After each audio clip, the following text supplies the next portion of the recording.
بسم الله الرحمن الرحیم. نن زموږ د ارشاد الصرف نهم نمبر درس دی او د هفت اقسامو بیان شروع دی. ما تاسو ته ویلو هفت اقسام چې دي هغه اووه قسمونو ته وایي. اووه کم قسمونه دي هغه په شعر کې رابند کړي دي. هغه شعر یادول لازمي وي نو بیا به درته بالکل ټول اسان وي. وایي صحیح استو، مثال استو، مضاعف، لفیف و ناقص و محموز و اجوف. صحیح استو، مثال استو، مضاعف، لفیف و ناقص و محموز و اجوف. نو دا اووه قسمونه دي، دې ته هفت اقسام وایي. نو د هغې بیان شروع نن به پکې انشاءالله څلورم نمبر او پنځم نمبر وایو. درې مخکې دې نه ویلي دي.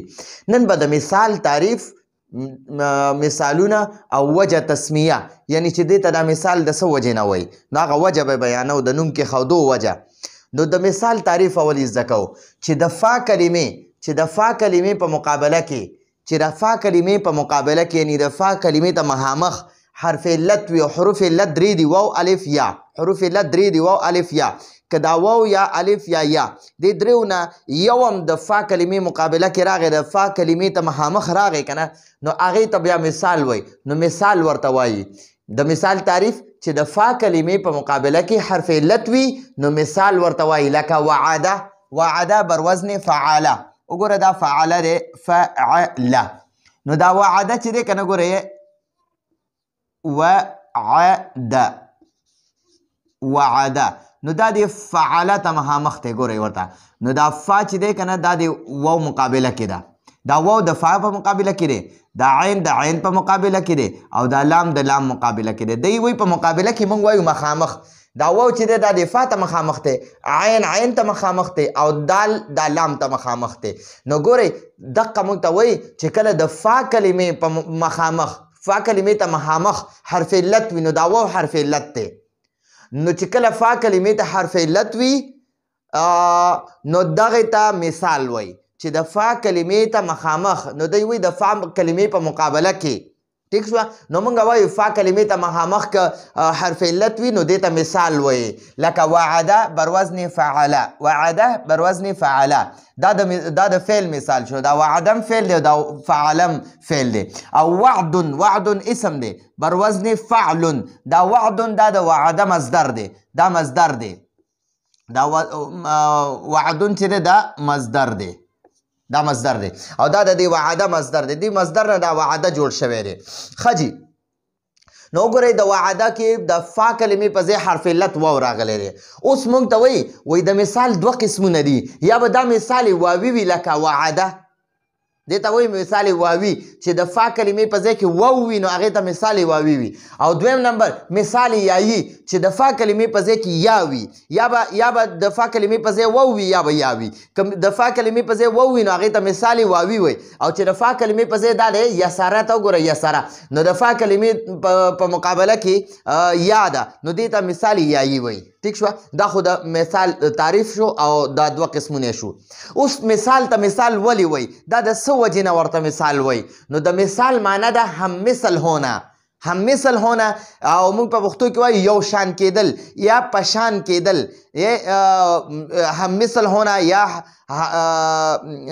ایک جیسا ہونا، ایک جیسا ہونا، یو شان کېدل. هم مثل ہونا یعنی یو شان کېدل یا پشان کېدل. نو یو شان کېدل یا پشان کېدل. او په دې مثال کې د تعلیل معنی ده چې کومه صیغه کې حروف علت راشي واو الف یا، نو دا واو الف یا چې دی دا یا د خپل د دې نه مخکې چې کوم حرکت وي د هغې موافق بدلیږي یا دا حذف کړی کېږي. نو دې ته تعلیل وایي. چې یو صیغه کې کله موږ رد و بدل کوو هغې ته تعلیل وایي. رد و بدل یعنی هغه صیغه کې چې موږ یو حرف کمو یا هغې په ځای بل حرف لګو نو هغې ته تعلیل وایي. نو دغه موږ ته وایي. او په دې مثال کې د تعلیل د کمی د وجې نه، د تعلیل د کمی د وجې چې دې کې تعلیل ډېر کم کېږي، د دې په فعل ماضي کې تعلیل کم کېږي، په فعل مضارع کې زیات کېږي. او په دې مثال کې د تعلیل د کمی د وجې نه د صحیح په شان وي.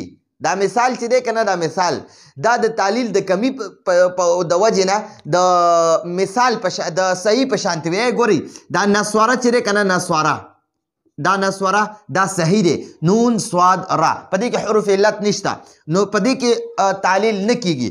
دقه شان دا وعده نه دی، وعده دا وعده دا وعده فعل ماضی ده، نسورم فعل ماضی ده او دا وعدم فعل ماضی ده. خو دا نسوره چې دا صحیح دی ځکه دې کې نه حروف علتونه یو شته او نه پکې حمزه شته او نه پکې دوه یو شان حروف شته، نو دا صحیح ده. دا نسوره صحیح صيغه ده.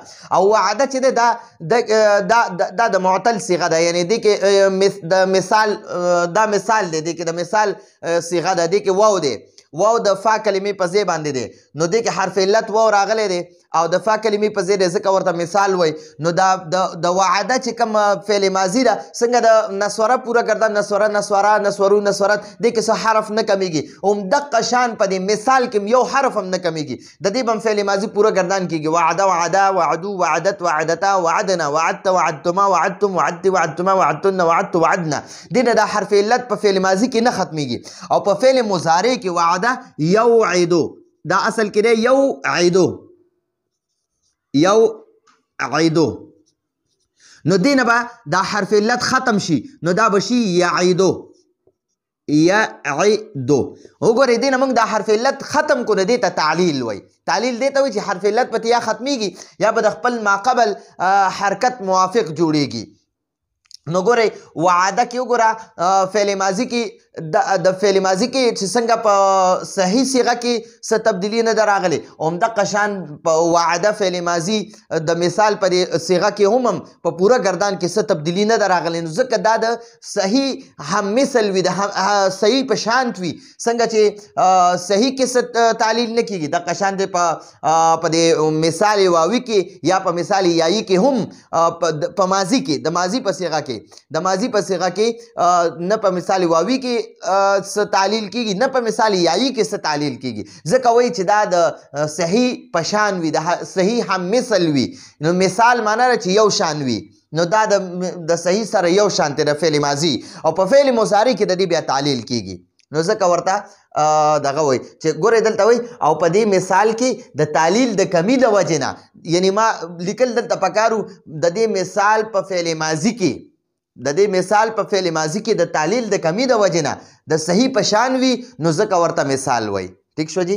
د مثال تعریف هم زده کو چې د فا کلمې په مقابله کې یعنی د فا کلمې ته مخامخ حرف علت وي نو دغه ته مثال وایي.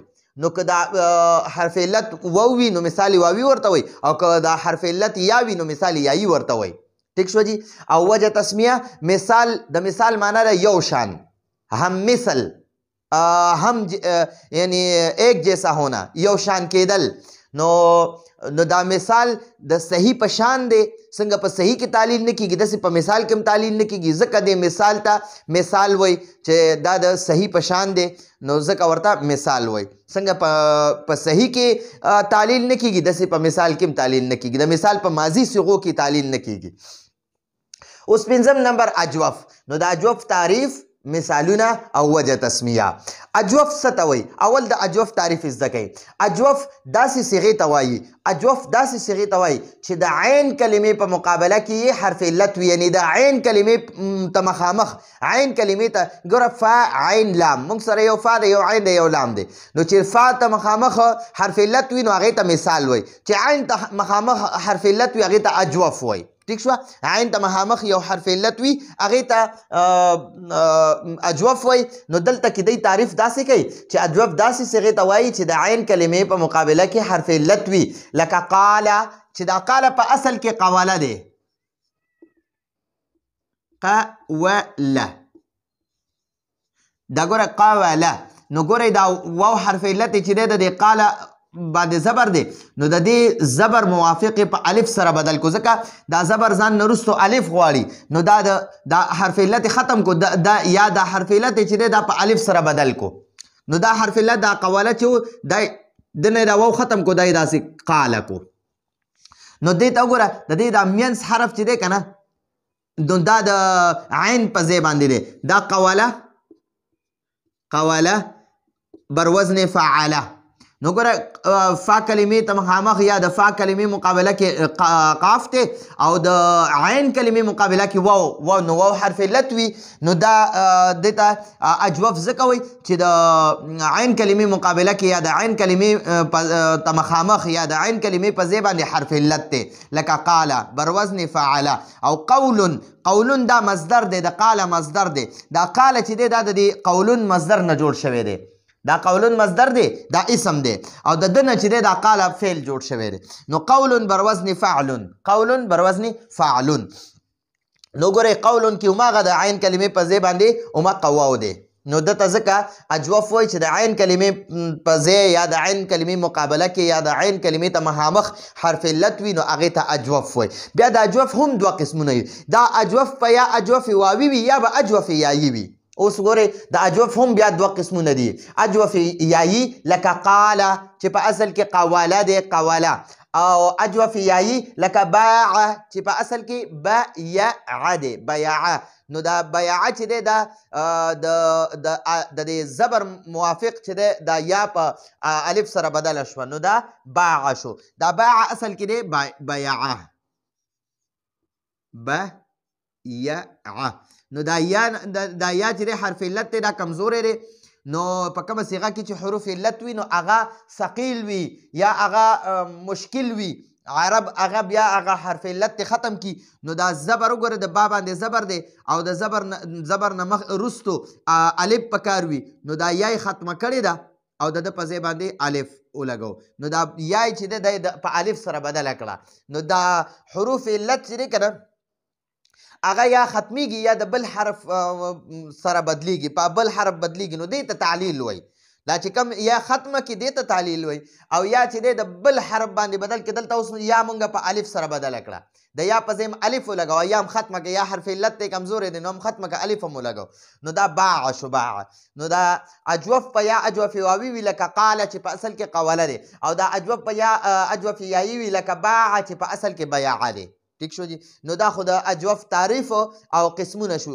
چې دوه قسم دي یا به اجوف واوي وي یا به اجوف یایي وي اوس د اجوف وجه تسمیه چې د اجوف ته اجوف ولې وایي د څه وجې نه دا نوم اجوف جوړ شوی دی نو دا ته وایي اجوف ته اجوف ځکه وایي چې اجوف د جوف نه جوړ شوی دی اجوف د جوف نه جوړ شوی دی او د جوف معنی ده درمیان یعنی مینس د جوف معنی سره مینس ٹھیک شو جی نو په دې اجوف کې هم حرف علت واو الف یا حرف علت په درمیان کې وي یعنی مینس کې وي نو ځکه ورته اجوف وایي لکه حرف علت پکې په مینس کې وي چې لکه قاله دی قاله نو دا قاله په اصل کې څه شی دی قوله نو وګورئ دا واو حرف علت دا په مینس کې دی که نه دا درې حروف دي درې حروف اصلي دي د دې په دې مینس کې دا منځنی حرف چې دی دا حرف علت دی نو ځکه ورته اجوف وایي یا باع دی باع چې دا په اصل کې